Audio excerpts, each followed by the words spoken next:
But you should not worry or speculate about what takes place in those conferences in your absence. As I said, we will merely be considering questions of law or other administrative matters that are required to be heard and dealt with out of your presence. All of the competent evidence in the case will be presented to you while you're present together in the courtroom. And then upon completion of the evidence, the lawyers will make their final arguments to you. Just as opening statements are not evidence, the final arguments of the lawyers are not evidence, but are given to assist you in evaluating the evidence. And then finally, before you retire to consider your verdict or verdicts, I will give you further instructions on the law which applies to this case. At that time, I will explain the law to you that arises from the evidence, and then you will go into the jury room to begin your deliberations. So while you serve as a juror, you must remember and obey the following rules. I gave these to you in detail yesterday. I'll give them to you in summary fashion right now.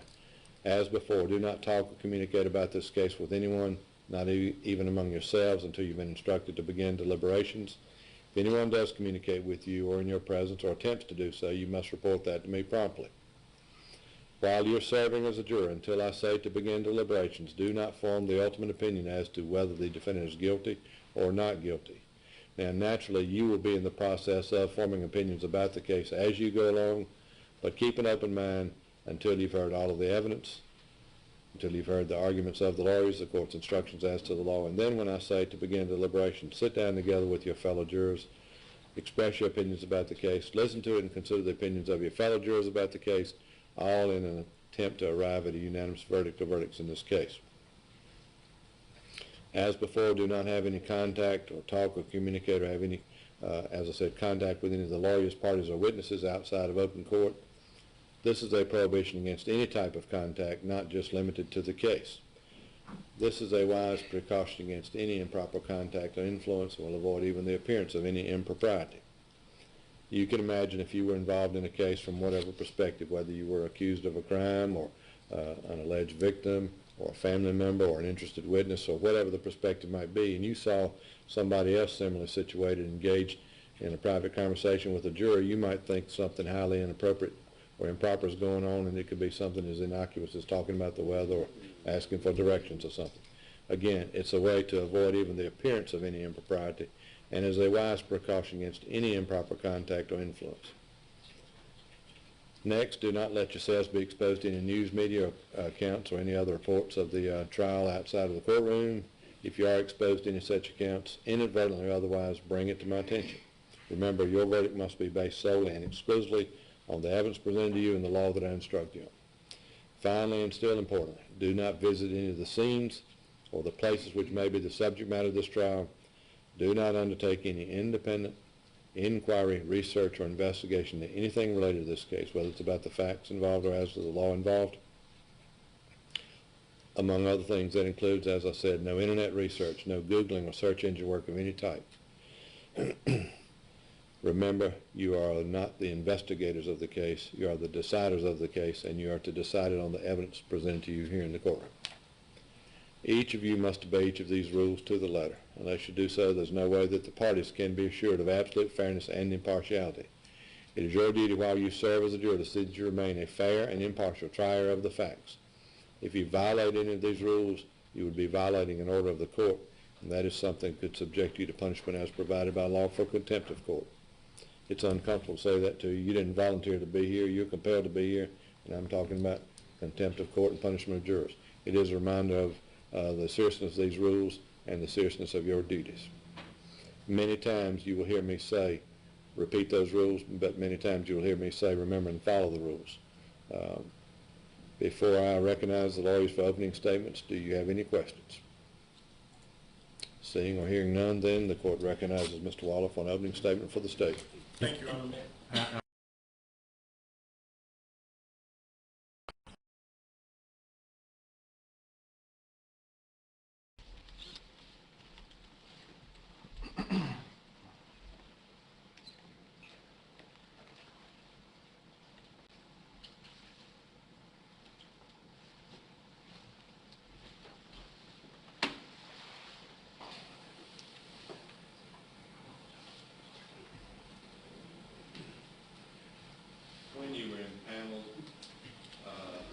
defendant's name was given to you as Thomas Matthews.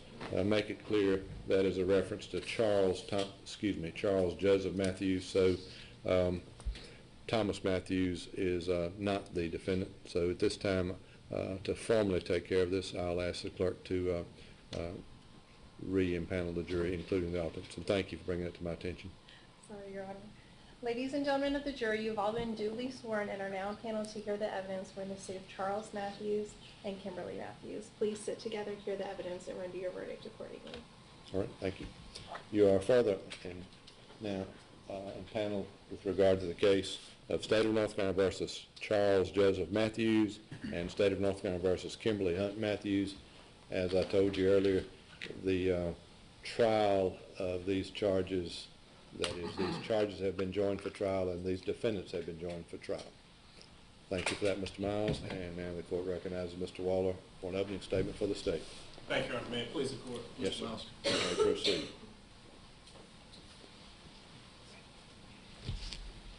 Jonathan Gregory Taylor, JT as he was known to his friends, died on June 28th of 2014 at 10:37 p.m.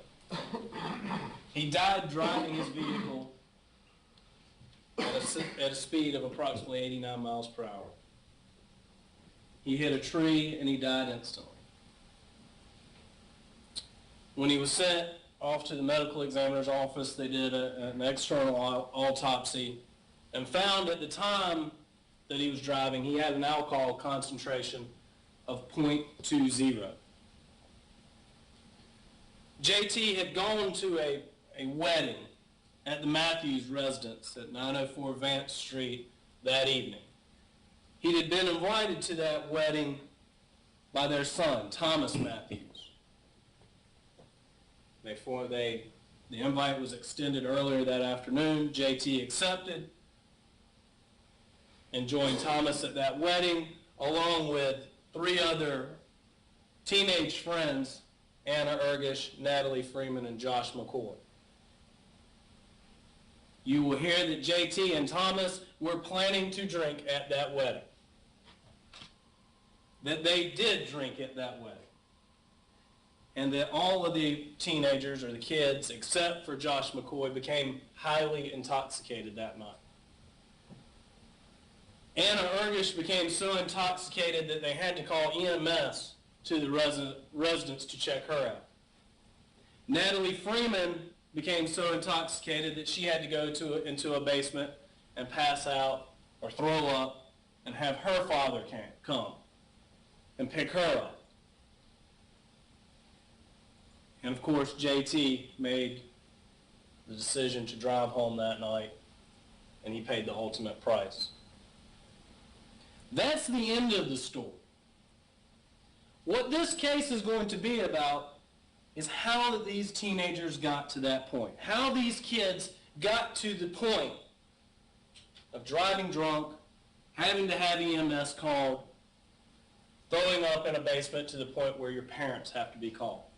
How did we get there? That's what this trial is about. This trial is about the responsibility of Dr. Charles Matthews and Mrs. Kimberly Matthews in what they did that night to allow this to happen.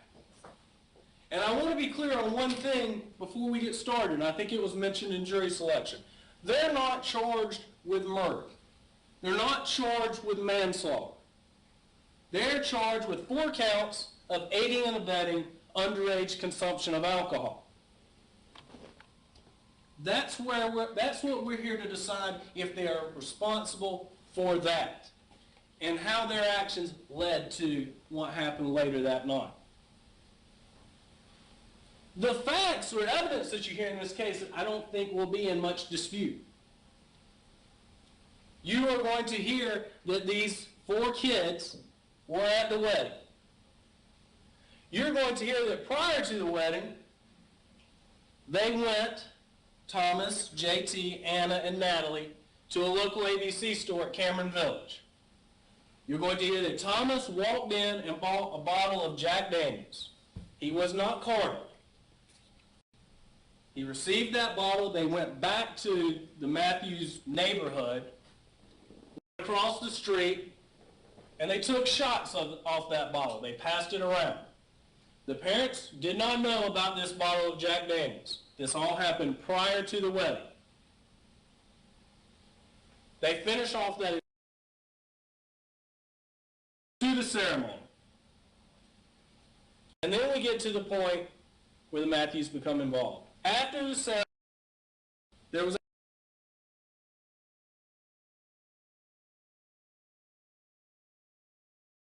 these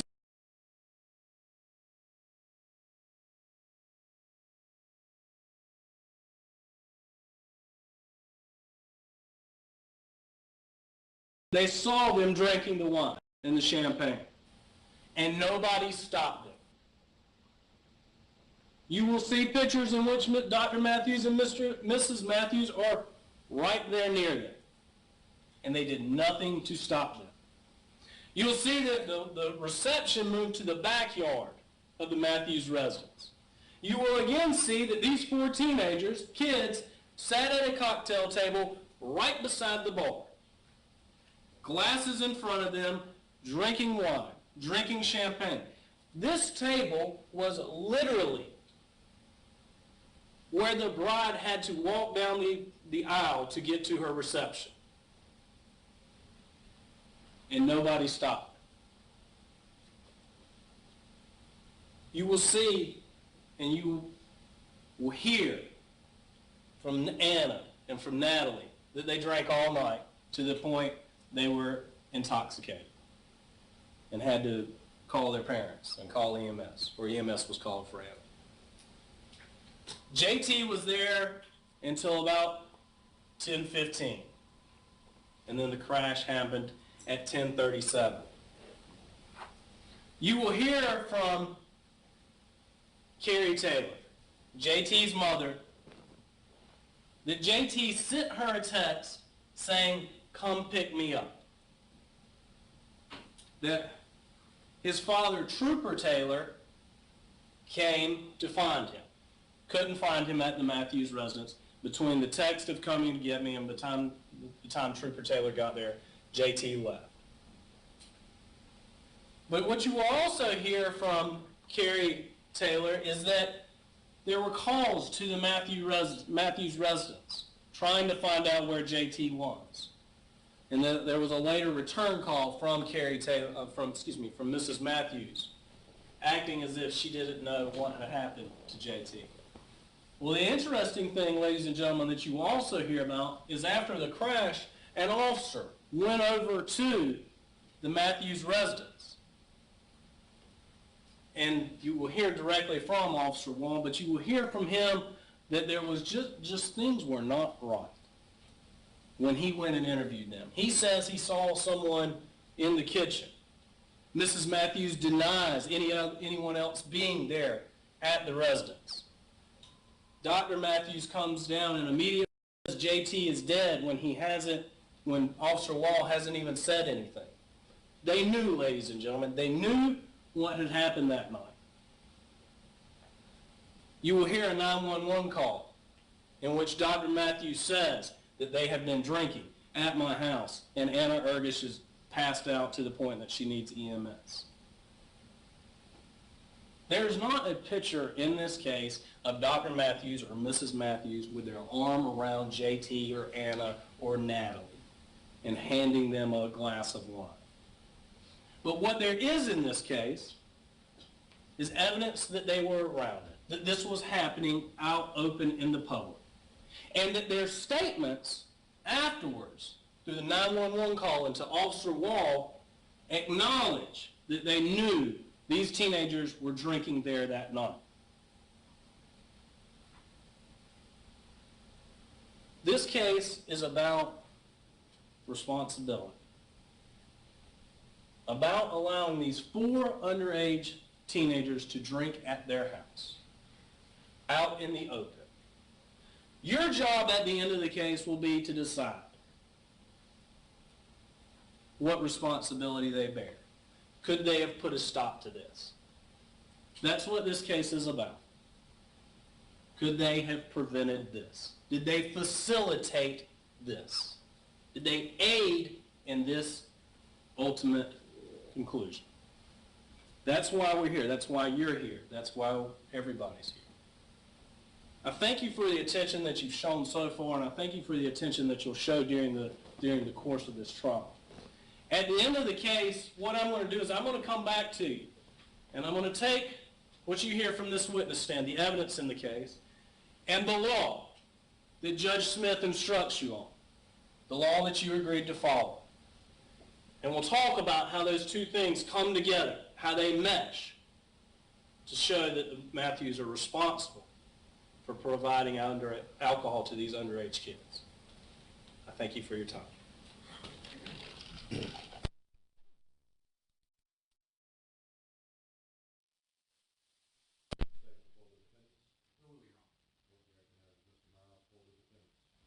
very much.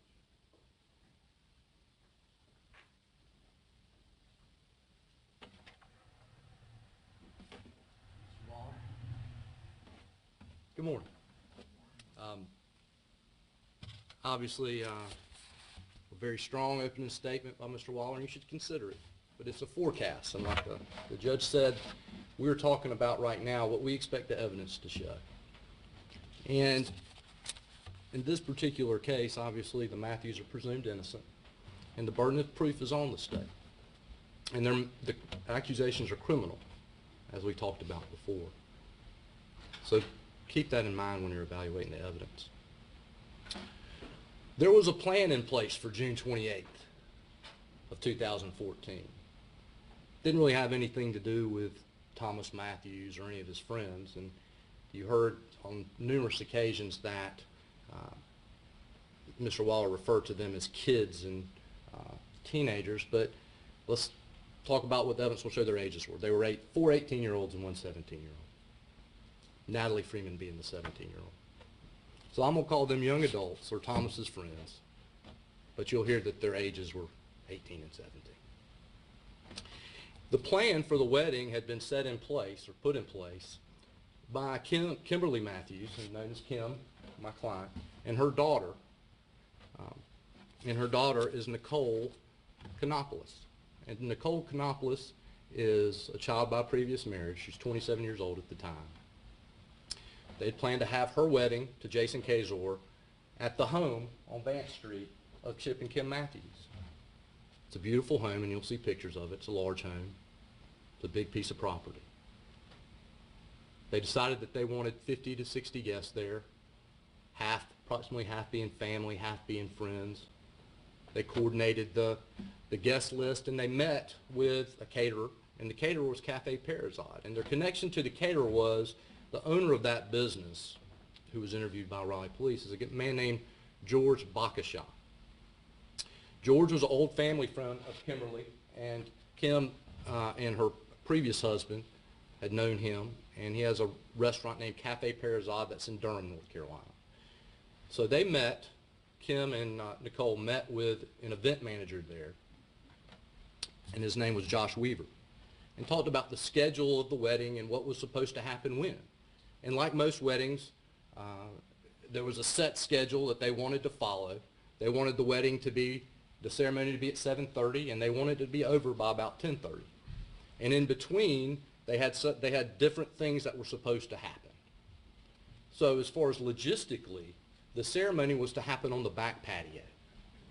They had chairs set out for the ceremony.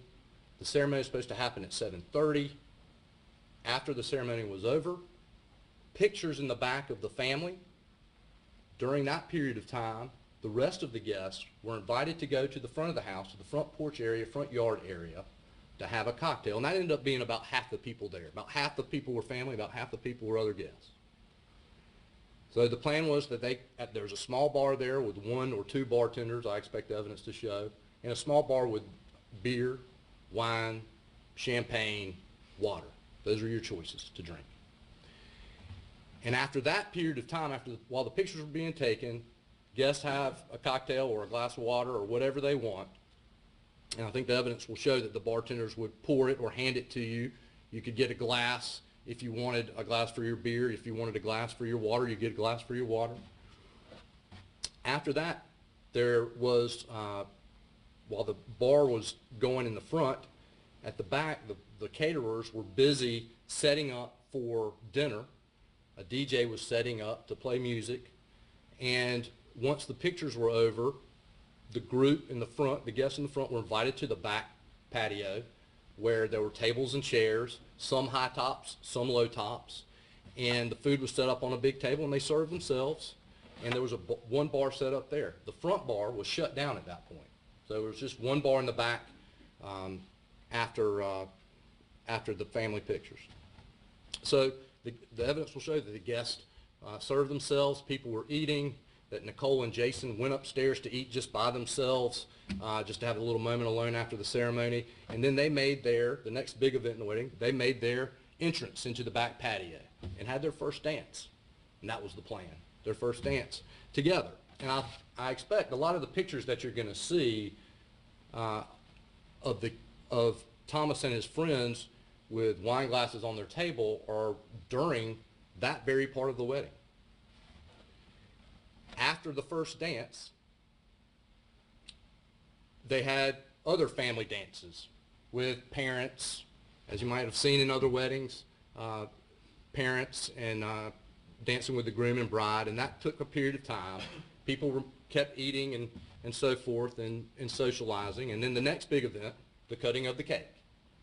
And at the cutting of the cake, there was champagne served if you wanted champagne, and I think you'll hear the bartenders talk about that part of the wedding too. And most of the facts will not be in dispute, but I think one fact that you'll see that's in dispute is that Anna and Natalie, Anna Urgis, Natalie Freeman, will testify that they went to the bars, both bars, and were served from the bartenders at Cafe Paradise.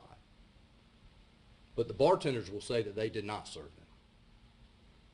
That will be a key factual dispute in the case. But coming back to the cutting of the cake and the champagne, that was the last official event. After that was supposed to happen 9:30, 9:45. Wedding's supposed to be over at 10:30. That was the plan. Now, Thomas and his friends had a different plan. And what happened was Thomas asked four of his friends that Mr. Waller identified, Anna Urgish, Natalie Freeman, Josh McCoy, Jonathan Taylor, known as JT, asked them to come kind of last minute to the wedding. And Natalie was supposed to be Thomas's date, and Anna was supposed to be JT's date, and Josh was there on his own. As Mr. Waller described to you, their plan included trying to make this a party for themselves. Their plan, which I expect evidence to show was selfish and inconsiderate and reckless, was to go to the Cameron Village ABC store right before the wedding. Thomas goes in with no ID but a tuxedo on, buys some Jack Daniels. And I think the evidence will be everybody knew what he was doing. Everybody in the car knew what he was doing, JT and Anna and Natalie, because it was for all of them. Comes back to the car, buys it, inexplicably does not get carded by the ABC employee. Comes back to the car, they drive to a location separate from the wedding, where in a very short period of time, the four of them consume an entire fifth of Jack Daniel's whiskey. After that, they come to the wedding. As Mr. Waller described, and how I've described the logistics, they go to the ceremony, and then proceed after the ceremony to go to the front of the house, where they attempt to get alcoholic beverages, and I believe the evidence will show, according to the state's witnesses, that they did receive those beverages. During that period of time, Kimberly Matthews and Chip Matthews were at the back of the house with their family taking pictures. The only time the evidence will show that they were ever in the front was at the end of the pictures, coming to get everybody to move to the forward part of the house. The evidence will show, likely, that there was very little interaction between Chip Matthews and Kim Matthews during the course of the night with Thomas and his friends. There was some, but very little. And of course that makes sense because the evidence will show they were spending time with other guests. They were spending time with other family. And Thomas and his friends were keeping sort of in a pack and keeping to themselves. And even though I believe you will see pictures of them with glasses on the table, they were not walking around with glasses of wine and champagne. You may see one picture or two pictures of them. And when I talk about pictures, I expect the photographers to testify. The evidence will show there were 2,600 pictures at least taken at this wedding. 2,600 pictures. Keep that in mind when reviewing that evidence.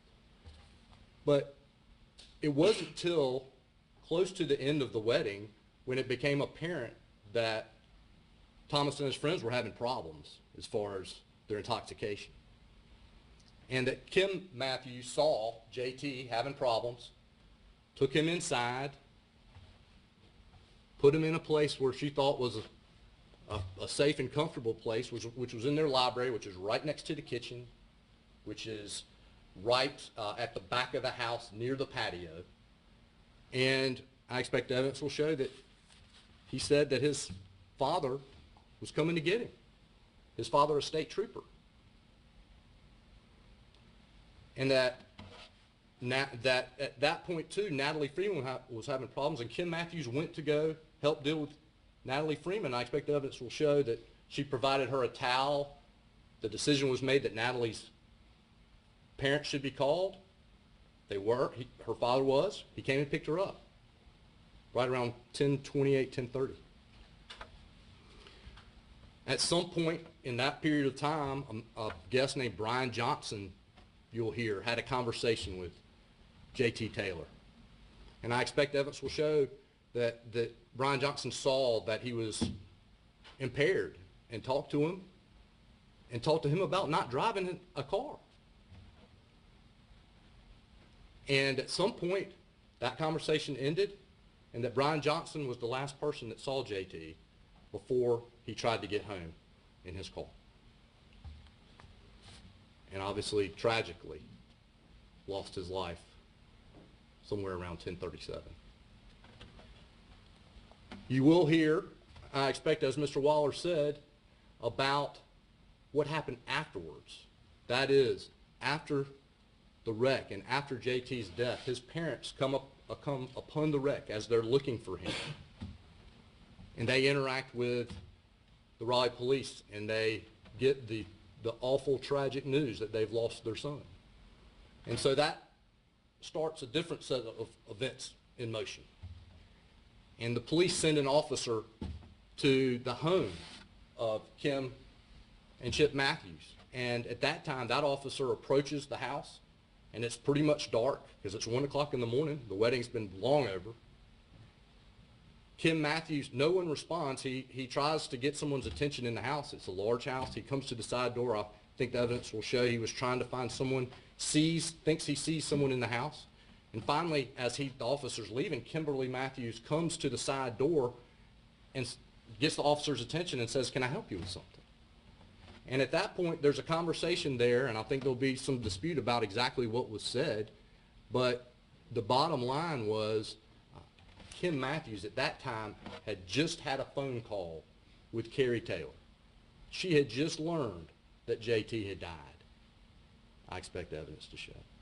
And obviously was troubled by that. And obviously Chip Matthews, who later came into the conversation with the officer, saying JT is dead. JT is dead.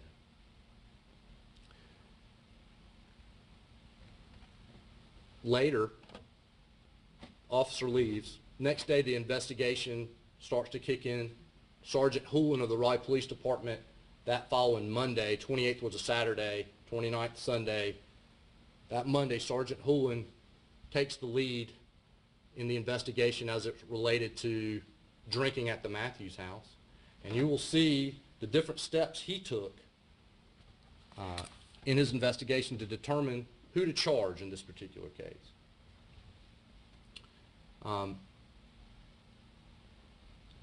The Matthews were targeted very early in that investigation. The bartenders were not, for some unknown reason. The ABC agent was cited for his role in selling the alcohol to Thomas, but the Matthews were arrested along with their son. And here we are. And you're going to have to decide if those allegations, those criminal allegations, are proven beyond a reasonable doubt, and whether or not Chip and Kim Matthews should be convicted criminals. And at the end of this trial, at the end, I'll come and argue to you, based on the law, based on all the evidence or lack thereof, that they should not. And in closing, I also need to tell you what you're not going to hear. And Mr. Waller pointed some of this out. You're not going to see or hear any evidence that Chip or Kim Matthews were drinking with any of Thomas or his friends or giving them alcohol. You're not going to hear any evidence that they gave the bartenders permission to allow Thomas or any of his friends to drink, or that any of Thomas or his friends asked for permission from the Matthews or the bartenders. They were on their own mission to drink. You won't hear any evidence that the Matthews knew that JT had driven to their house for the wedding.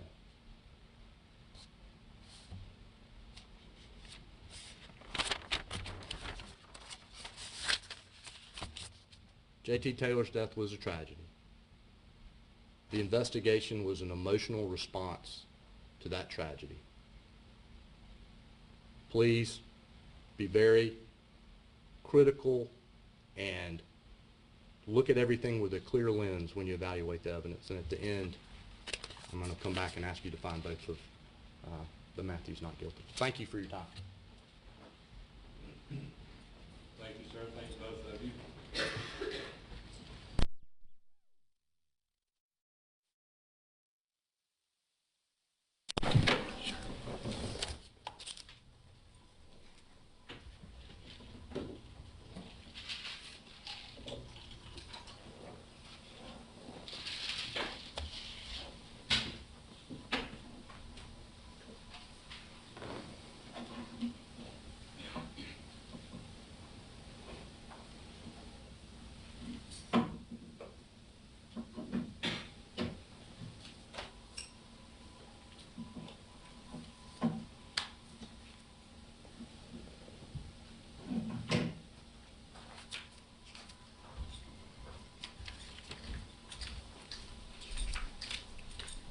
State may proceed by calling the first witness. Thank you, Your Honor. Your Honor, at this time, the state will call Ms. Carrie Taylor to the stand.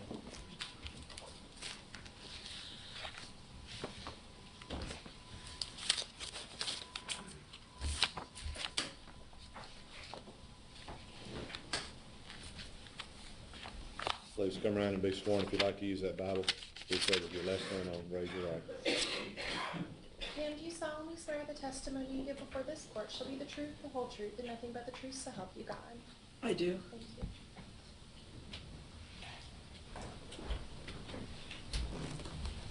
Have a seat there, adjust that chair and microphone to suit you. Yes, sir.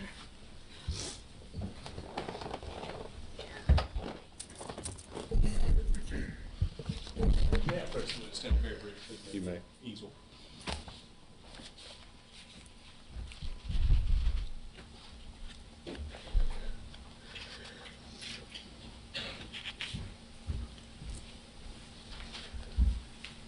Ms. Taylor, good morning, ma'am. Good morning. Will you please state your name for the record? My name's Carrie Taylor. And how do you spell your first name for us, Ms. Taylor? C-A-R-R-I-E. And Ms. Taylor, are you married, ma'am? I am Who are you married to? Gregory Taylor. And how is Greg Taylor employed?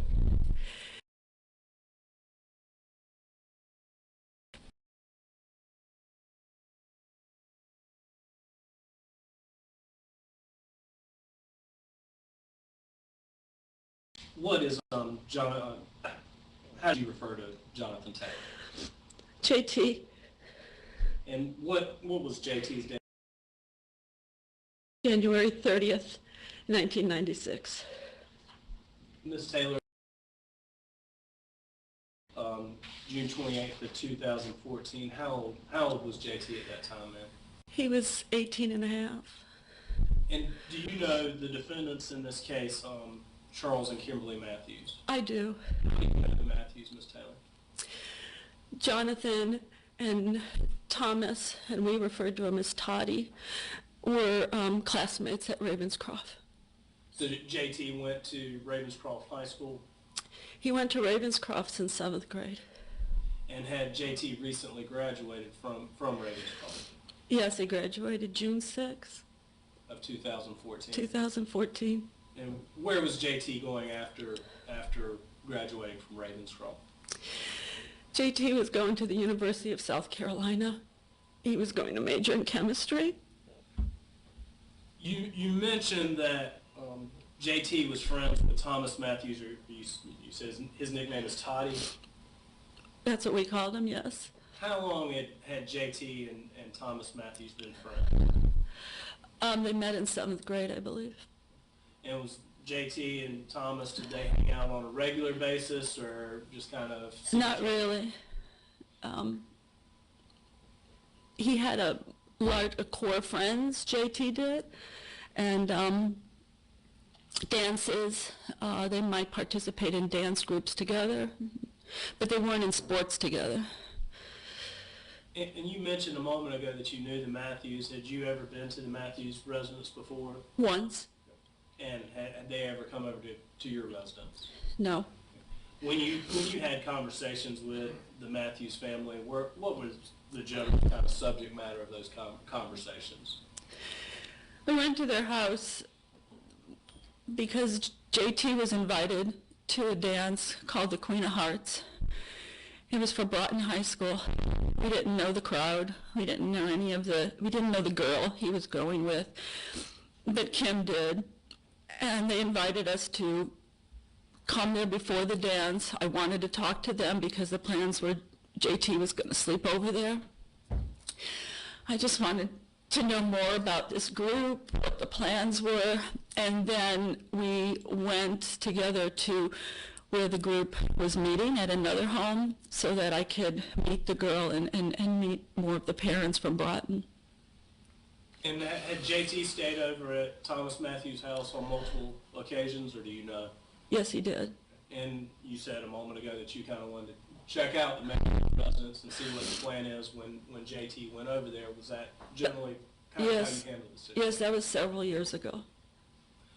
The relationship you have with Matthews, any animosity in that relationship, just kind of a high school friends, parents relationship in general? Yeah, yes. Mariana Ergish, Miss Taylor, do you know her? I do. Okay. Tell us how you know Mariana Ergish. Well, I refer to her as Anna, and Anna was in the core group Friends with JT, and I knew her from many dances, meeting her that way. I did not know that she was his date for the night. Were they in any kind of date? Were Anna and JT in any kind of dating relationship, to your knowledge? No. Just kind of high school friends? Close friends. And to your knowledge, was she in the same grade as JT? Yes, she graduated with JT. How about Natalie Freeman? Do you know Natalie Freeman? I met her after the June 28th incident. So prior to June 28th, you didn't know Natalie? I didn't know her. And how about Josh McCoy? I know Josh. Tell us how you know Josh. Josh McCoy was part of the core Friends. And again, if there was groups for the dances, he was in it. Knew him from school. All fair, friendly crowd, everybody got along, good group? Very well. High school friends? Very well. And Miss Taylor, I forgot to introduce you a little bit more. What do you do for a living then? I'm a early drug development study clinician. I work for Pfizer. And can you tell the members of the jury where you and Trooper Taylor live here? We live in North Raleigh. What's your address, ma'am? 2109 Prescott Place. And the Matthews, do you know where they live? Yes. They live at 904? 4 Vance Street. Approximately how far is Vance Street from your residence, ma'am? I would say less than 11 miles. Is it in so it's not in the same neighborhood? We're not in the same neighborhood, no. Ms. Taylor, I want to turn your attention specifically to the early afternoon of June 28, 2014. Okay, ma'am? Okay. When and if did you become aware of JT's plans for the night? It wasn't till about, I want to say, between 1 and 2 p.m. in the afternoon. What did JT let you know he was going to do that day? My husband and I were coming back from picking up a flatbed landscape trailer, and JT called us, and we had him on speakerphone in the truck, and he said, "Where are my dress clothes? Where's my clothes from graduation?" And his dad responded,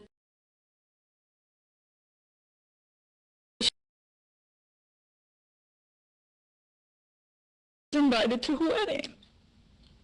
I said, "A wedding?" I said, "When did this come up?" He said, "Tolly contacted me and invited me to his sister's wedding." I said, "Well, where's the wedding?" And he said, "At their house." And then his dad said, "You're going to have to go pick it up because we have the trailer."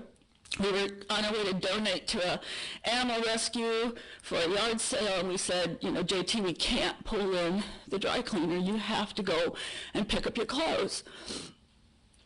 And he joked, he kind of said, "Come on, Mom, pick up my clothes, pick up my clothes." And I said, "I can't." And I said, "John, the reason I remember the time is because it was Saturday, and the dry cleaner, I believe, closes around 2 or 2:30, and we said, we won't make it." And then he just said, "All right, I love you guys." And he hung up. Ms. Taylor, you said that JT informed you that this wedding was going to be at the Matthews house. At that point, did you have any concerns about JT going over to the Matthews house for this wedding? I didn't. And at any point, did you and JT have any conversations about whether or not he was going to be drinking at that wedding, or you give him permission to drink at the wedding, or anything like that, Ms. Taylor? No. When was the next time you heard from JT? When we got home with the trailer, he pulled up just shortly after us, and he had his dry cleaning in one hand, and he had a bag of Chipotle in the other to be his meal. And he made the comment, his dad joked at them and said, "Where's mine?" And he said dry cleaning was expensive. And he came in the house, and he helped me go through some of his clothes to give away, and mainly we were talking about his other very, very close friend, Jamie Mason, and he found out that afternoon that his mother has cancer, and he was just telling me to take care of her, help her. Did you have any conversations with JT about his plans were at the wedding for later in that night, at that point? No. Did you know if he was going to stay at the Matthews residence, or if he was going to come back home? No. Not at that point? Not at that moment. Later on in the evening, tell us a little bit about kind of some text message conversations you began to have with JT. So his father and I, we left. He was still at home. And that was the last time I saw him alive. I promised him I'd take care of Nan. And I said, "I love you." And he said, "I love you, Mama." He called me Mama. And we left. And it was around between 6:15, 6:30 p.m. I got a selfie picture of him, and he was beautiful. He was all dressed up, and he wore his bow tie, I have a full-length picture in my bedroom or mirror, and he snapped a picture, and he said, "Hey, Ma," and he put Ma with a bunch of A's. "Hey, Ma, I'm getting married." And I wrote immediately back to him, "My, aren't you handsome?" And he abbreviated, "I know, right?" with IKR. And then I said, "Call me if you need a ride. Love, Mama." And let me ask you about that message, Miss Taylor. Why did you tell JT to call you if he needed a ride? I always did. I went his whole life protecting him. I always said, "Call me. Never be afraid to call me. I don't care what the circumstances are. I'll pick you up. I don't care if you're tired. I don't care what happens. I will pick you up." But at that point, Miss Taylor, you didn't have any knowledge that JT was planning to drink and that you would come. I did not. May I approach the witness, Your Honor? You may.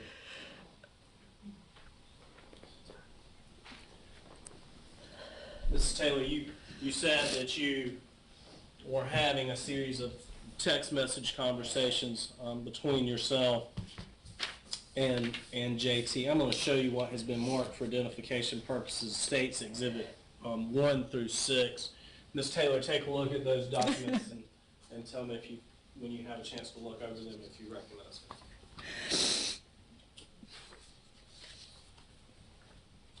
It's our conversation. It's our last text conversation, all the way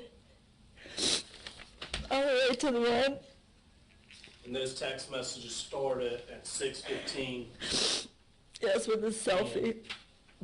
And looking at these documents, the last text message is approximately 11:37 p.m. I was at the wreck scene by then. And Ms. Taylor, you provided those documents to the state in the course of discovery, is that correct? Yes. Any changes or alterations to that text message conversation? No, sir. Your Honor, at this time I would ask to introduce States Exhibits 1 through 6 for substantive purposes. States Exhibits 1 through 6 are admitted into evidence. Thank you, Your Honor. And Your Honor, at this time I would ask permission to publish 1 through 6 to the members of the jury using the overhead projector. You may do so.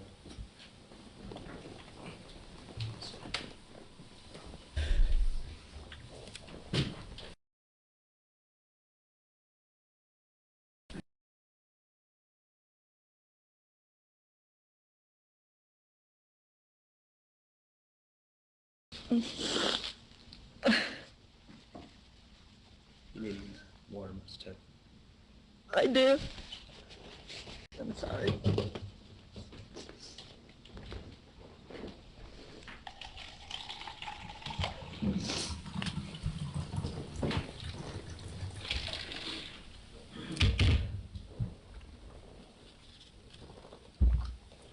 Thank you.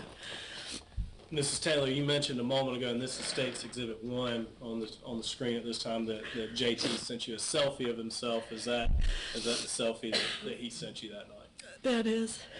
Can you kind of describe it? I know this photograph is a little bit blurry, but what he was wearing that night? He was wearing a very light colored blue dress shirt. He had his blue bow tie on from baccalaureate.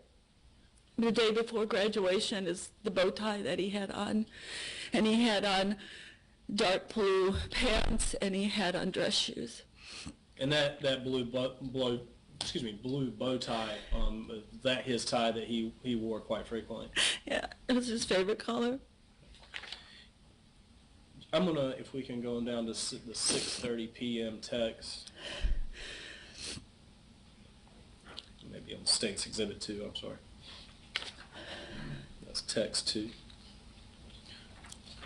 The text message that you said, "Call me if you need a ride later, love, Mama," is that the text that's described there? Yes, it is. Okay, and Ms. Taylor, you said this is a text message that you send to him quite frequently, no matter what he's doing, is that right? I would send this, and I would always say, another one was drive safely. And scrolling on down, did at that point JT tell you what his plan for the night was? Yes, this is where he tells me, I'm sleeping over there. And I didn't know what that meant, Y-O-L-O, and my husband told me. And what, to your knowledge, what does Y-O-L-O know? It means you only live once. And at this point, did you have any concerns of JT staying over at the Matthews residence at 6:30? No, I did not. And then you responded, "Be safe so you can live long." Love, Mama. All right, if we could go to State's Exhibit 3, which is text 3. Text 3 it starts with the conclusion of that text of where you say, "Love, Mama." And then from 6:32 to 10:16, there's a gap in the text messages there. Can you kind of tell us, Mrs. Taylor, what's going on between that point? That's during the time that he was at the wedding at the Matthews. From 6:32 until 10:16, did you hear from JT in any other way? Did he call you, text you, Facebook message, whatever to you in any way? No, he did not. And at 10:16 p.m. when you got this text, walk me through your thought process when JT says, "Can y'all pick me up?" So I got this, "Can you all pick me up?" And I immediately heard my phone do the text message ding. I grabbed it. My husband and I had just changed our clothes to go to sleep. And this is where we started, and I wrote immediately, "Yes, where are you?" Did he respond? Came back in 2 short texts, said Thomas, and I think that was trying to be Thomas's, and near Chase's. Chase is another close friend. And so just to be clear, all the messages in the gray bubble, that's JT. That's JT's. Chase's, who's Chase? Chase Johnson is another friend that was in the core, close group of friends. And where does Chase live? I don't know this. I've been to his house once, but I don't know the street. But it's in close proximity to the Matthews. Okay. We can go to State's Exhibit number 4, which is text 4. Okay. Tell us some kind of how that text message conversation. So as soon as I knew he was there at the Thomases, Greg said, "I'll go get him." And I wrote immediately, "Okay, on the way." And then Greg left, and he called me, and he said, "I can't find him." And I started texting, and I did call. I couldn't get him to pick up. I kept texting him, "Dad's at Thomas's house. Where are you? Where are you? Hello, hello." And I said, "Please answer me. I'm worried." I think I had placed another call. Still, he didn't answer. I said, "Dad's looking for you. Where are you? Please answer me. John, where are you?" And during this time, Miss Taylor, Trooper Taylor, or your husband, is out looking for Yes. JT. Is that right? Yes, he went to the house. He drove around all the area where he could have parked. He went to the Johnsons. He didn't see him there. He drove back around the Matthews, and he called me, and he said, "I'm coming home. Get the Ravenscroft directory and start calling." Because he wouldn't leave. I know he wouldn't leave once he told me to pick him up. And I got the directory out. And he said he was going to come pick me up. And we would go back out and look, but head back to go talk to Kim and Dr. Matthews. At any point after that 10:16 text message, did you or your husband here were able to find JT at any point? Not yet. If we can go to State's Exhibit number 5, which is text 5.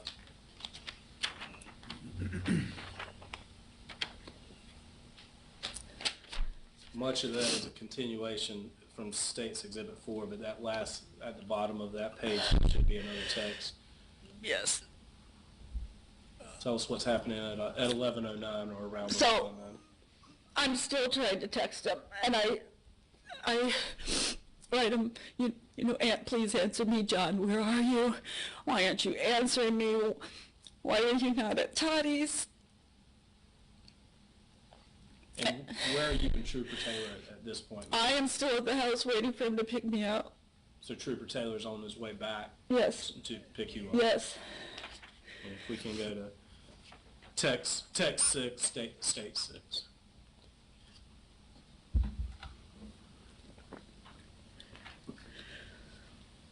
At the end, and again, much of that is continuation from the previous text thread, but at the bottom, you text at 11:04, well, excuse me, there's our text from 11:09, and then at 11:37 p.m. So Greg got to the house about 11:30. And just prior to that, I believe it was around 11:23 or so. The first person I called were the Matthews, and they didn't answer. And I left a message, and I said, "This is Carrie Taylor, I'm JT's mom." I said, he texted me to pick him up, and his father's there, and he can't find him. I said he wouldn't leave. I said, I'm worried. I said, please call me back. We can't find him. And then Greg got to the house right at 11:30. I jumped in the car. We immediately headed down Prescott to Rainwater. Greg took a left on Rainwater to try to backtrack how he would go to Tottie's.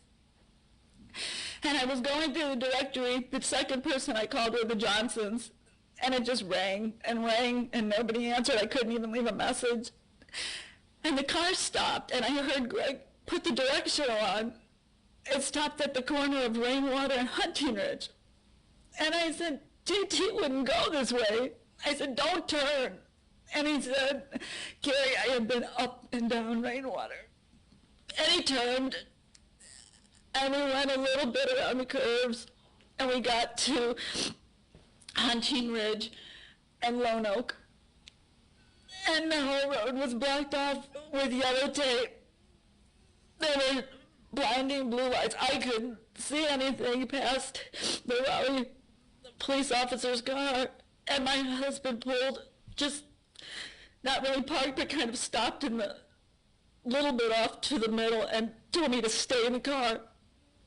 And he ran up to the police officer, and I had 2 texts at the end.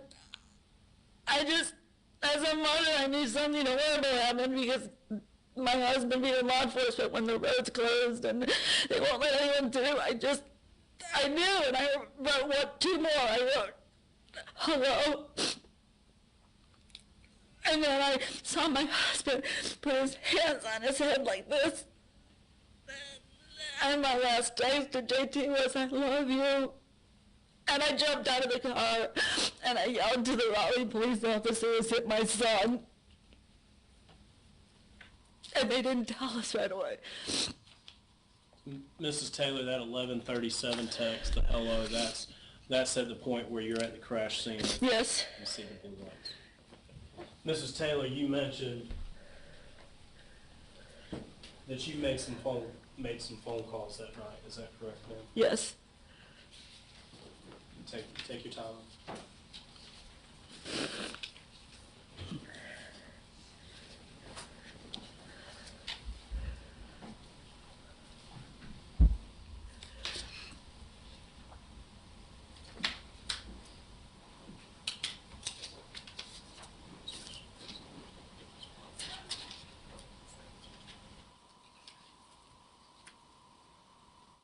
May I approach the witness again? You may.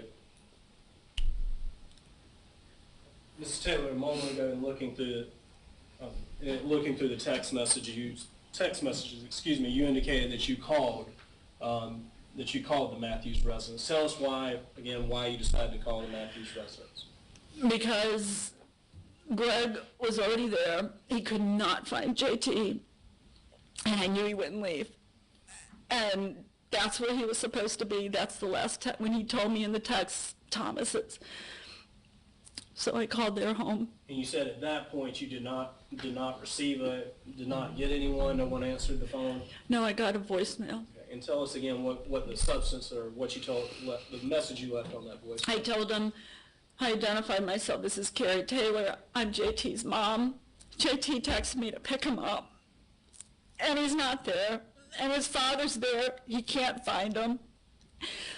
And I said, please call me. I'm worried. I just said he wouldn't leave. I said, we can't find him. Now, Mrs. Taylor, I wanted you to take a look at State's Exhibit 7. Do you recognize that photograph? Yes, it's my iPhone, and it's how I had the Matthews in my memory as Matthews, Kim, and Chip. And does that photograph reflect the time in which you made this call to the Matthews residence and left the voicemail that you've described? Yes, 11:23 p.m. And Mrs. Taylor, any changes, alterations to that document? No, sir. Thank you. Your Honor, this time I would ask to introduce State's Exhibit 7 into evidence. State's Exhibit 7 is admitted into evidence. Thank you, Your Honor. Mrs. Taylor, after you arrived at the wreck scene that you've described, I think you said the last text message to JT was around.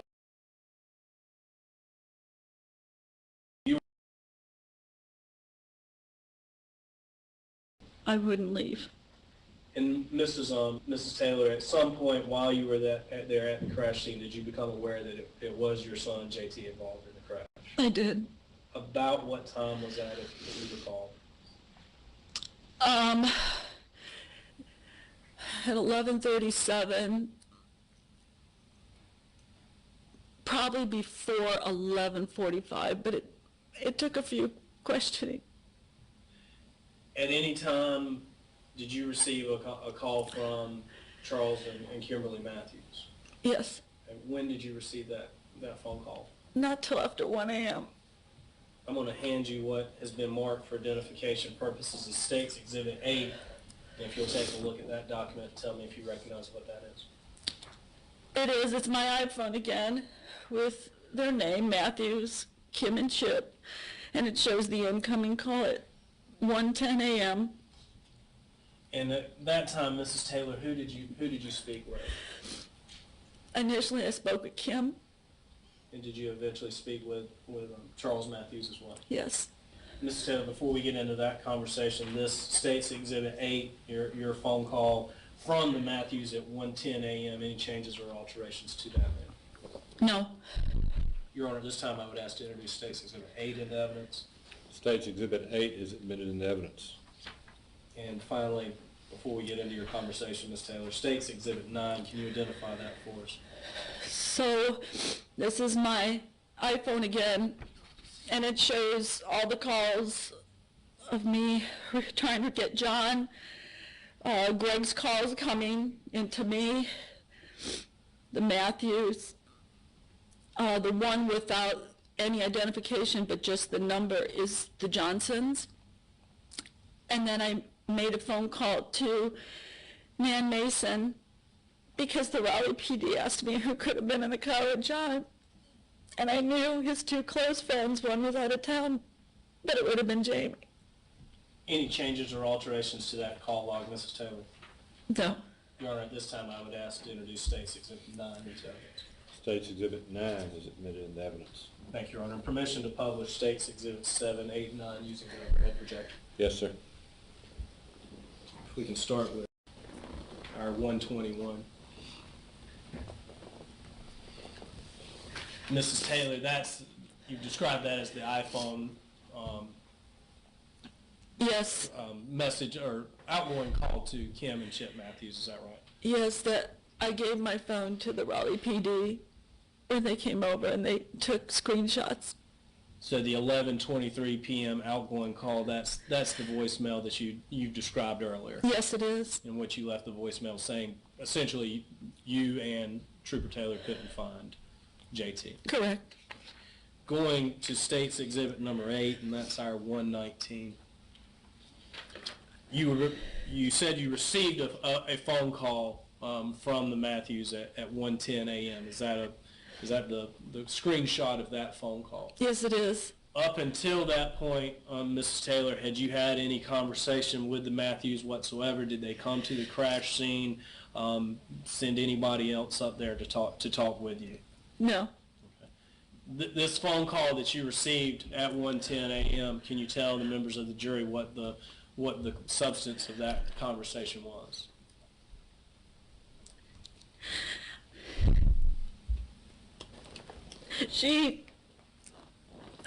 I saw them and I answered, and she said, "This is Kim Matthews, Thomas's mom.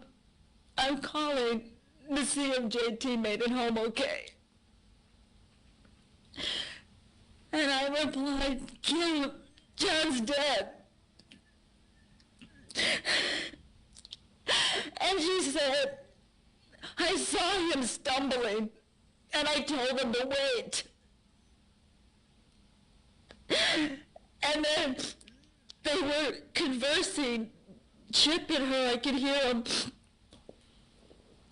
And the phone got passed to him, and all he said was, "Oh my God, oh my God, oh my God." And then she got back on the phone, and she said, "I saw him walking to his car with a bald man." And I said, "Who's the bald man?" And she said, all his friends said that was his father. And I said, "Kim, everybody knows JT's father, he's not bald." And she said, "Everyone said it was his father." And I said, "I have to go. I have to tell the police." I thought something happened. I thought they carjacked or did something with John, and I ran to the yellow tape line, and I told the officer, I said, "That's not John." I said, "There's a bald man." I said, "I just talked to Kim." And Kim said that she saw him walking to his car with the bald man. And I told the officer, I said, he must have a wallet, he took his keys, maybe he was coming to the house. And they just kept saying, "Ma'am, it's Jonathan."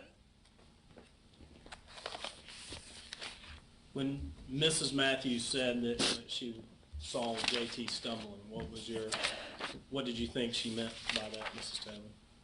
That was the first time that I thought that it was alcohol related. Even to that point, the PD didn't say anything. I was sitting there sitting in the street telling Greg, somebody ran him off the road, somebody blinded him, somebody ran him into that tree. He was a good driver. I said that, I kept telling the police there was no way he was going that fast. He had to punch the gas for a reason. Maybe it was an animal. But that was the first time that I thought it was alcohol. And then Mrs. Matthews said that she saw him walking To his car with a bald man. Did she say that she made any efforts to stop him from No. walking towards the car? No, she said that all his friends said it was his father. Mrs. Taylor, the bald man that she said that was there, what did that mean to you, or what did you think about that? So, again, not that it would have turned out any better, but I had hope that it was the bald man in the car, that it was a stranger, that somebody took John, somebody took his keys. And when the kids came to the house, I was asking all of them, "Who's this bald man? You know, did you guys see him?" She said, everyone said it was his father. And all the kids said, none of them saw it. None of them saw this. And her own son said, "My mom was confused. There was no bald man." All of JT's friends, you said, that especially the ones that would have been there, would have known Trooper Taylor and be able to recognize him. Yes. And to be fair, he's a state trooper and has short hair, but not bald, maybe. He's not bald. He served in the Marine Corps, and he keeps us high and tight. Thank you, Mrs. Taylor. Yeah, I have just a few more moments, sir.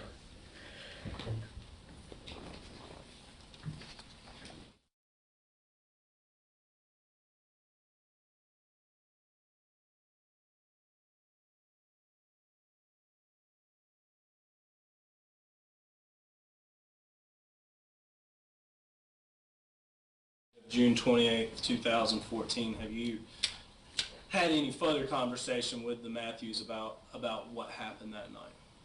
Not what happened. No.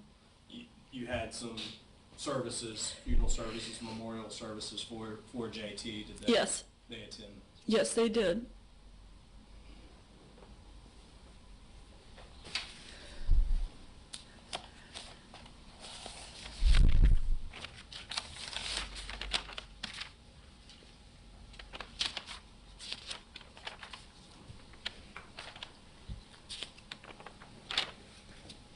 Mrs. Taylor, thank you, ma'am. I don't have any further questions at this time. Cross-examination. Thank you, Your Honor. Good morning, Ms. Taylor. Good morning. When JT informed you that he was going to this wedding, it was a very last minute, right? Yes, sir. And you thought it was unusual that he would be going to a wedding. That was not something that he typically did, right? It was his first wedding. And did you know who else was going to be there? Which of his other friends were going to be there? Only Thomas. And so y'all didn't discuss the issue of taking a date or anything like that? No. And when he texted you that he was spending the night, did that give you any cause for concern? No. With regards to the statements you were attributing to Ms. Matthews, that phone call was late at night, right? The 1:10 or my Yes. message. The 1:10 phone call. with Ms. 1:10 Matthews. a.m. And obviously at that point you were still in shock and you were very emotional. Is that fair to say? It's probably fair to say. And you, when you were first interviewed by Sergeant Hoolan, you told him about that phone call, correct? Yes, sir. Okay. And do you recall telling Sergeant Hoolan that Kim Matthews said that people said a bald man picked him up, not that she saw a bald man walk out with him? No. You I don't recall that? No, sir.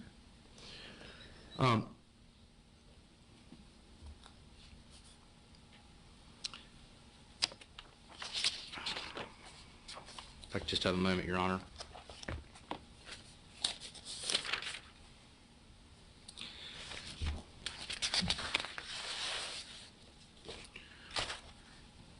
When your husband decided to drive, you decided to stay home to go pick up JT, right? Yes, sir. Okay. And when he couldn't find JT, were y'all talking on the phone about finding him? Yes. Did you ever discuss Trooper Taylor going into the Matthews home to try to find him? I don't recall that specifically.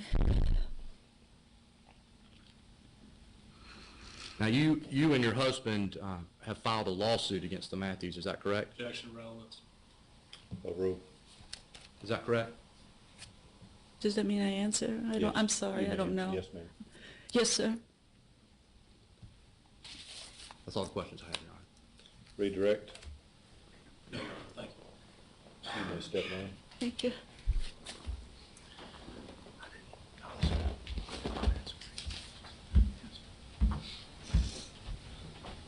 Please call your next witness. Thank you, Your Honor. Your Honor, this time the state will call Trooper Greg Taylor to the stand.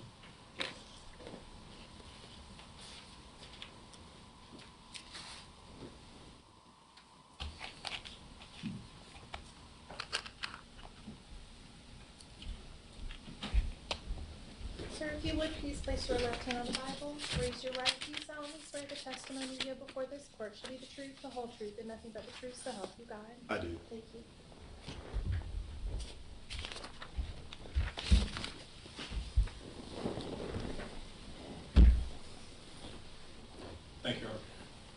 Trooper Taylor, good morning, sir. Good morning, sir. Will you please state your name for the record? Gregory Neal Taylor. And Trooper Taylor, I called you Trooper Taylor. How are you employed? I'm a state trooper of North Carolina State Highway Patrol. How long have you been with the State Highway Patrol? Since 1999, I stepped away for about 3 months as a DMV inspector in 2011. Well, tell us a little bit about what your kind of general duties are with the North Carolina State Highway Patrol. It's mainly concerned with traffic safety. That's the primary I patrol. Currently assigned northern part of Wake County. I look for traffic infractions. My primary concern is those violations that would cause harm to persons and property. Trooper Taylor, are you married, sir? I am. Who are you married to? Carrie Taylor.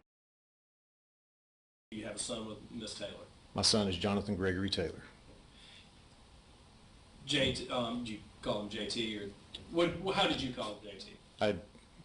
John, JT, the interchange. It was, and then there was nicknames as well, but primarily John, JT. Trooper Taylor, back on June 28th of 2014, your wife, Mrs. Taylor, described that JT had recently graduated from Ravenscroft, and was he home for the summer? He was. And what was he doing that summer, Trooper Taylor? Primarily just getting ready for college. He was relaxing. He loved CrossFit. He had suffered an upper back injury from being a little bit overzealous in the gym.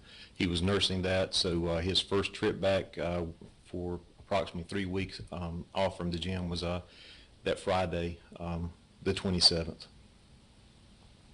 June 28th, your wife told us a little bit about kind of what you were doing in the afternoon hours, but can you kind of walk us through what your afternoon was like, sir, and kind of what your conversation was with JT? Yes, as she stated, we did go to my mother-in-law's, Paula's, where I often keep my trailer. We brought it back. We gathered some stuff that we were going to donate to Animal Rescue in Harnett County. I just backed the trailer in when John came back with his dry cleaning and his bag of Chipotle. He made the comment about the dry cleaning being expensive. I asked for where my Chipotle was, and we just joked as he walked in the house. And I continued to load the trailer outside. Carrie was inside taking care of our dog, and then we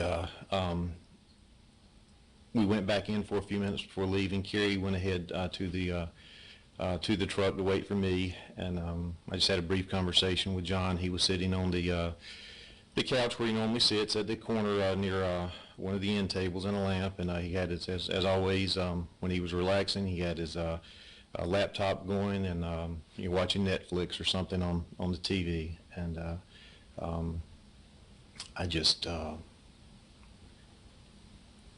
I said, "I love you," and he said, "I love you," and I left. And that was the last time I saw him alive. You have any conversation with JT regarding what he was doing that night at the wedding, or did you know much about that? No, it wasn't issues. There's never been any. I certainly wouldn't think that going off to a wedding, no matter how short the notice was that he was going to go, would lead to his death. And certainly I had no inclination to believe that going to the Matthews residence that he wouldn't make it home alive. No, I didn't question it at all at that time. Did you have any conversation with him about he was planning to drink over there, or what he was going to do, anything like that? No, John or JT knew my stance on it. I don't drink, I've never drank. And I see people obviously doing what I do at their worst. And he knew full well through me and Carrie, but especially through me, the consequences. Not only the danger to health and property, but also it's detrimental to your health. He knew that it was bad for him. You said you knew he was going to the Matthews for a wedding, and I talked with Mrs. Taylor about this a little bit. Kind of describe the relationship that you and your family had with the Matthews up until this night. I only know him, and I wouldn't even consider it an acquaintance. I'm only a trooper. He's a doctor. I know where I fit in that scheme. So. Did you know them through the school and? That's the only way I knew them. Otherwise, I wouldn't have known them. Trooper Taylor, tell us a little bit about kind of what interaction you had with your son that night through your wife and through text messages. How'd you become aware that there may be an issue at the Matthews residence that night?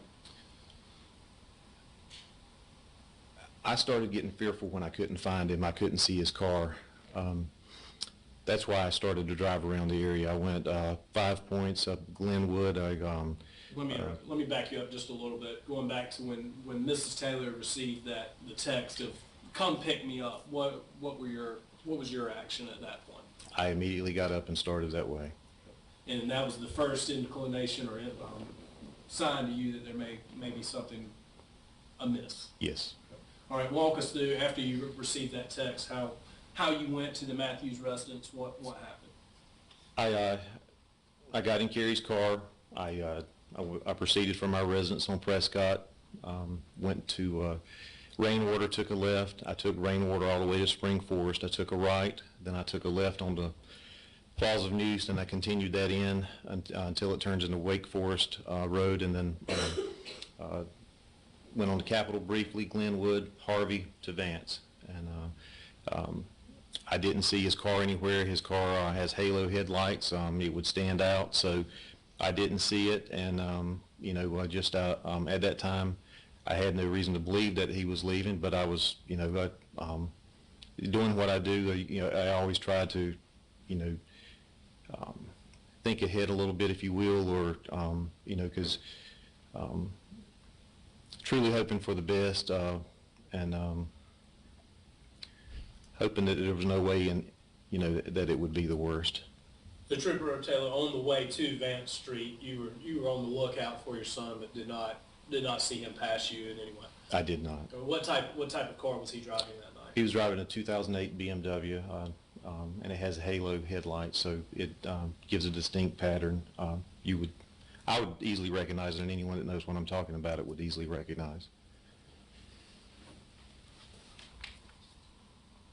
May I approach the witness, Your Honor? You may.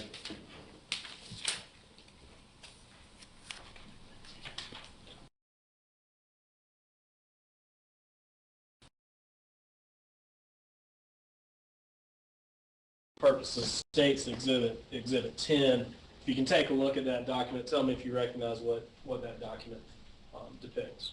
Yes, starting on June 28th and below, it's the text that I sent trying to prompt JT to come on out to the vehicle. 3 times I'm outside, and then just to kind of egg him on, a let's go, and then there's a lot of, I believe I'm already at the wreck scene, or right before the wreck scene is where I send the last one, if I'm not mistaken. The first text message that you send to JT on June 28th is 22:46. For some of us that may not be as familiar with military time, what time is 22:46? That's 10:46. So Carrie Taylor gets the text message at 10:16 p.m. Is that right, sir? Right.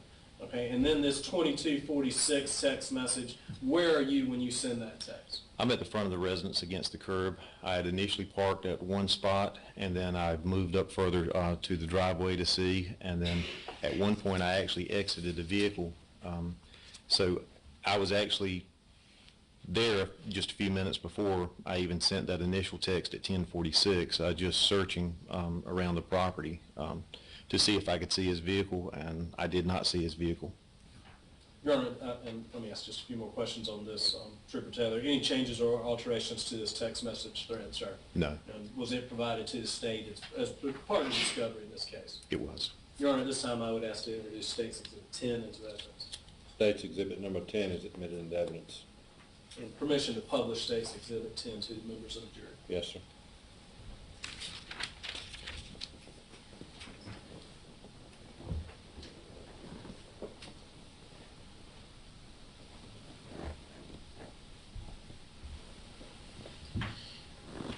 So this 22:46 text message, that's approximately the time you were at the Matthews residence. Yes, I'd been there a few minutes prior to that, but yes. And you said you walked around, and to start with, we're looking for vehicles. Did you at any time see JT's vehicle there? I did not. Tell us a little bit about kind of what else was going on at the house that time. And we've heard there's been a wedding there. Are there people out and about, or is it kind of quiet at 2246? I noticed a couple of people on the front porch area. There was also a box van around the side that that was preparing to leave and did leave. Other than that, there weren't that many vehicles remaining on the curbside. There were even some, forward, and I had no idea about, how many vehicles had been there prior. So I went to look where, maybe overflow area where JT's car may have been, and I didn't see his car anywhere. You ever walk up, kind of up around the house, go to the front door, backyard, anything like that? No. At that point, what do you look? What's your primary focus and what you're looking for? My prime concern is finding his car, and once again, I wanted to make sure that the car was there, so I could eliminate that he was driving.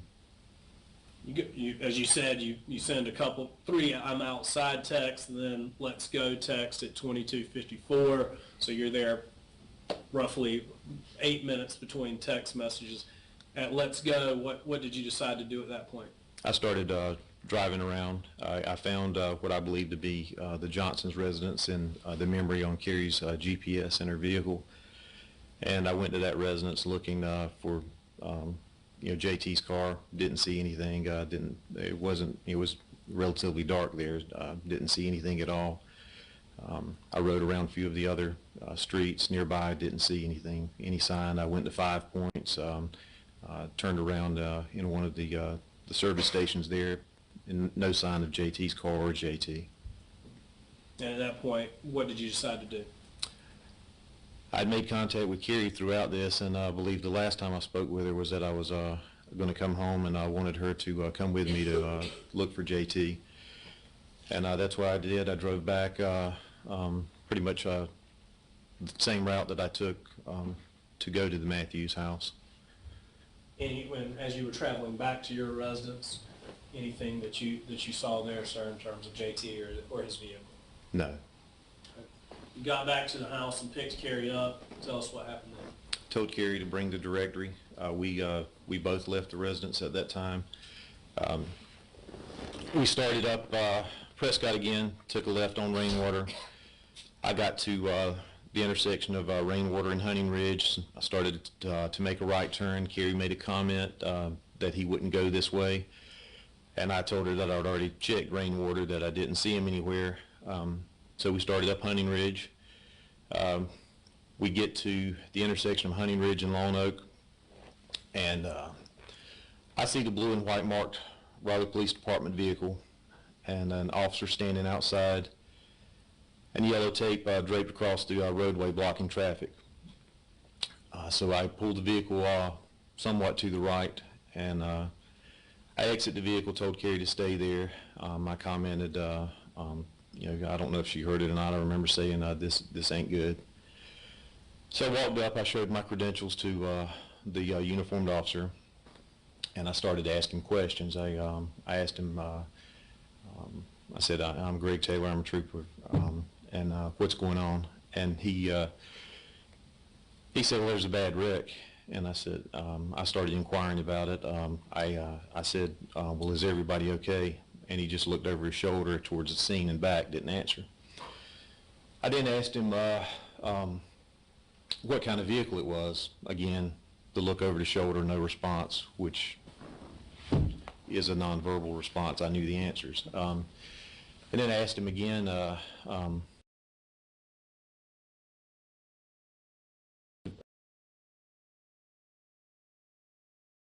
here.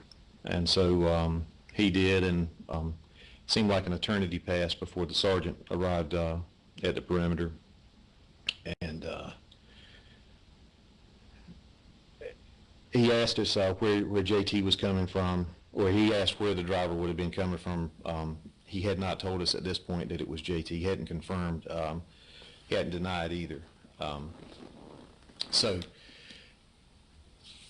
he asked us a little bit of information. I said, well, he went to a wedding at the Matthews, and Carrie had the directory. I knew how to get there, but I didn't remember the street address. So by way of the director, we provided the Matthews residence of 904 Vance Street in Raleigh. Let me ask you about that a little bit, Trooper Taylor. Up until that point, again, they haven't confirmed for you that it is JT that has passed away, but they're asking you about where your son may have been coming from. Is that right? That's correct. And you recall specifically being the one that said he was coming from the Matthews residence? Yes, together Carrie and I said, I believe she was the one who offered up and actually, I believe, showed that it was 904 Vance Street. And I gave them a rough area that's in the 5 Points area. And approximately what time was that, Trooper Taylor, in which the officers inquired as to where he was coming from, and you provided that information? Without being able to confirm it, I would say between 11:30 and maybe midnight, somewhere in that vicinity of time frame. And at this point, you still don't know that it's JT, but you've passed along that information. Correct. Sorry to interrupt you. Tell us kind of how the events progress. But Carrie continued to make phone calls, try to, either ascertain information or eliminate who may be in the vehicle, if anyone at all, with JT.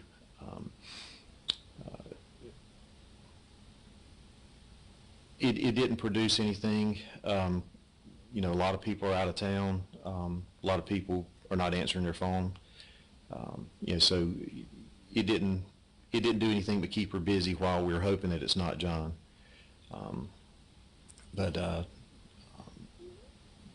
I notified my chain of command, so troopers that I work with on another squad, because I was off that day, start showing up. And a highway patrol chaplain showed up as well. I don't recall his name at this time. And the Masons show up. And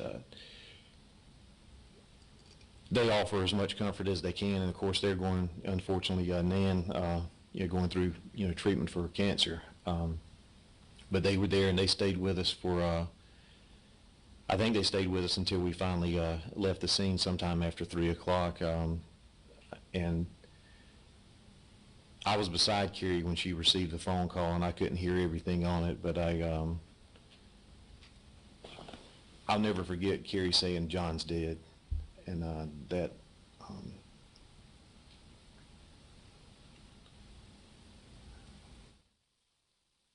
that's a haunting thing to hear your wife say. And John's my only son, my only child. So. Phone call you're referring to there, Trooper Taylor, is the phone call that she received from Kim Matthews. Received from Kim Matthews at approximately 1:10 a.m. Yes, sir. And prior to that, Trooper, you had already let the Raleigh Police Department know that it was in fact her residence that he was coming from. Yes. And you recall approximately what time you and your wife received the death notification, sir?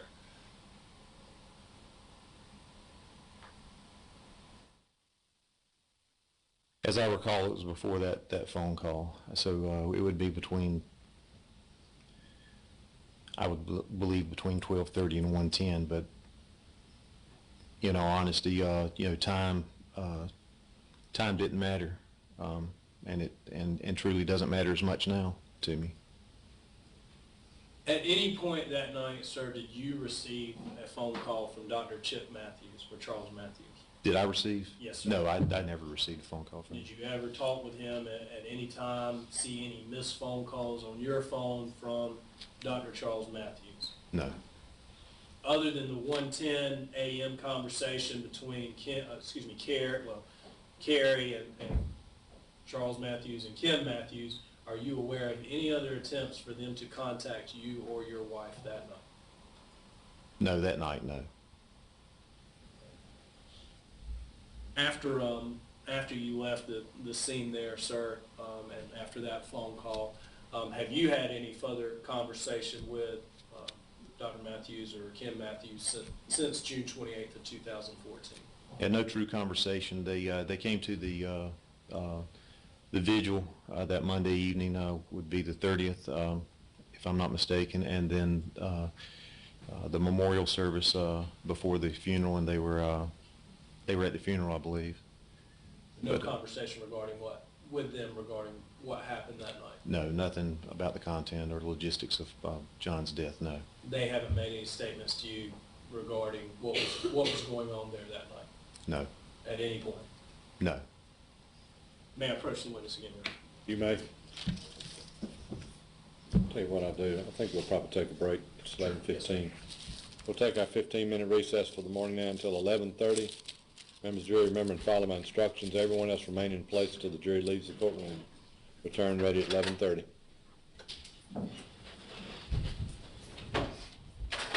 One of you can move that easel out of the way.